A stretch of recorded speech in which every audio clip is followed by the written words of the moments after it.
আমাদের থাকার কোনো জায়গা নাই। ঝুঁকিপূর্ণ হলেও থাকতে হচ্ছে আর কি। উঁচু খাড়া পাহাড়ের ভাঁজে ভাঁজে বসতি, ঝুঁকিপূর্ণ বসবাস বাসিন্দাদের, রয়েছে পাহাড় ধসের শঙ্কা। বান্দরবানে পাহাড় ধসের ঝুঁকিতে বসবাস করছেন প্রায় লক্ষাধিক মানুষ। লামা, আলীকদম, নাইক্ষ্যংছড়ি, রুমাথানচি, রোয়াংছড়ি সদর সহ প্রতিটি উপজেলায় এসব মানুষের বসবাস।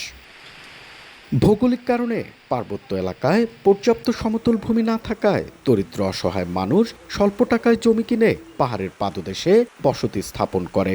তবে শীত ও শুষ্ক মৌসুমে তেমন একটা ঝুঁকি না থাকলেও বর্ষাকালে দেখা দেয় পাহাড় ধস। প্রতি বছর বর্ষা মৌসুমে পাহাড় ধসে ঘটে প্রাণহানির ঘটনা। গত কয়েকদিনের টানা বর্ষণে দেখা দিয়েছে পাহাড় ধসের শঙ্কা। ঝুঁকিপূর্ণভাবে বসবাসকারীদের নিরাপদ আশ্রয়ে সরে যেতে শহরে মাইকিং করেছে প্রশাসন। এরপরও বসতভিটা ছাড়তে নারাজ অনেকেই।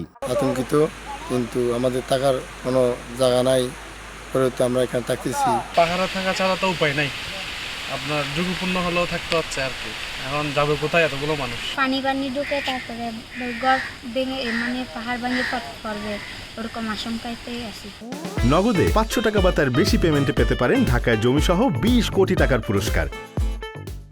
এদিকে ঝুঁকিপূর্ণ বাসিন্দাদের নিরাপদে সরিয়ে নিতে ইতোমধ্যে নানা পদক্ষেপ নেওয়ার কথা জানান জেলা প্রশাসক। আশ্রয়ণ প্রকল্পের অধীন প্রায় আমরা 4,500 মানুষকে কিন্তু জমি বা গৃহ সহ জমি বরাদ্দ প্রদান ইতিমধ্যে করেছি।